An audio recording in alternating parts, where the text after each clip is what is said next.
fun seeing the businesses that come, especially with the work we do with Elevate. You know, we want to see the growth. We want to see the businesses coming in to be able to retain our youth. But seeing jobs come in where they're high-paying jobs, and I'll be able to have clients from those situations, definitely is good for my business. Programs and partnerships like the Chamber just started, being able to go out and do workshops and things like that, I think those are things that didn't happen previously, that business owners can learn a new aspect that they didn't necessarily learn previously or didn't take the time to learn about. So and even what the AEDC did during the pandemic with the open for business, that was kind of marketing for business. So anything that the city AEDC can do to help a business grow, whether it be through marketing or be through learning about marketing, learning about bookkeeping, whatever it may be, I think that's going to make a stronger economy for the city. So I think that would be my suggestion.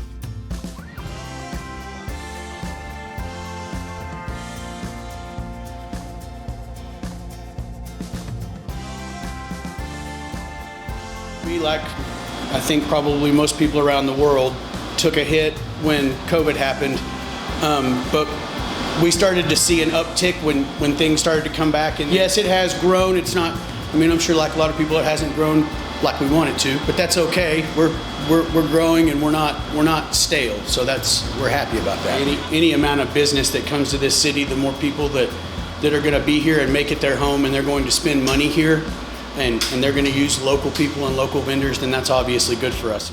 There is a paper shortage, a worldwide paper shortage, and obviously being in the printing industry, paper's important.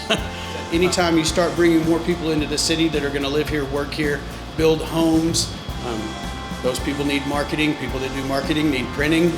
It all rolls in very nicely together. So yeah, it's very good. We love to see the city grow.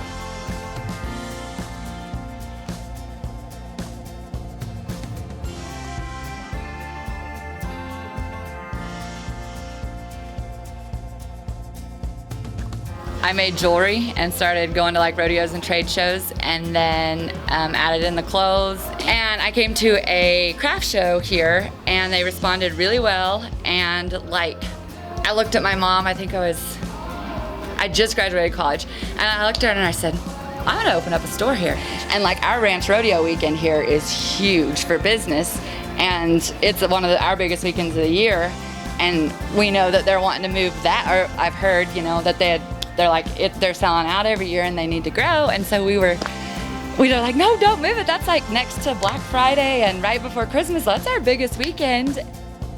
Community things, special deals makes a huge impact. People are still shopping, they're still going to support you, they're still going to get out and that kind of thing. Even with COVID, we bounced back really quick, and so did Lubbock. And I think bigger communities did. So I think maybe not being a huge, city in a way helps, because your local people and stuff support you.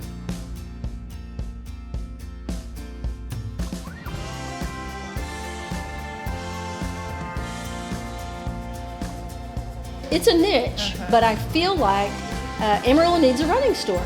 And even though I wasn't a runner when I lived here before, I still felt like the community would support us, we would be successful. But in 2009, I had made the decision, because I was working on my business plan prior to that. So in 2009, even though the economy wasn't at its maybe peak, right, we decided to open.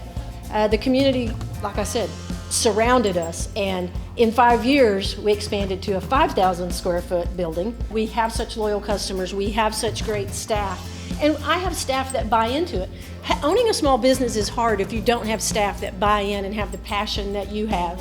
We will be double digits above last year, seeing that growth over last year.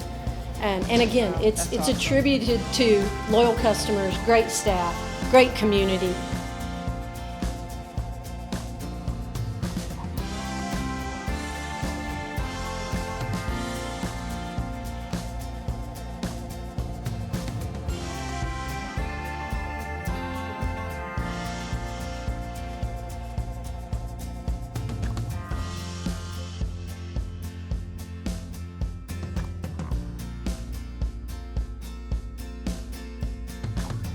There's a lot of opportunity here just because of where we sit I mean, exactly.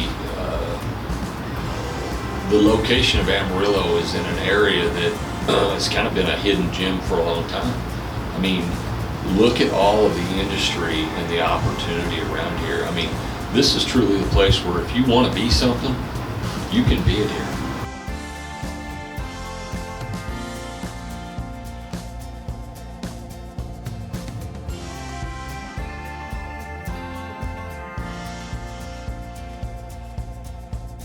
In Amarillo, there's 7 of those for bidding. I mean, we're having to pick and choose what to bid because there's so many things out on the street right now. But it's super strong. It's probably the strongest we've ever seen it as far as the number of people doing work right now, doing buildings, nice buildings. I think some of the best craftspeople that we deal with across the country, and we've worked from California to Georgia, and there's never been, you don't find as good a craftsmen as we have here. There's just a shortage of them, which we're working with AC and WT and the schools, trying to get construction folks together and make it exciting for the young people again. The people, the quality of people you have here is the biggest thing. When you hire a subcontractor here, you get the real deal. You don't find out it's a bunch of labor saying they're electricians. You get real electricians.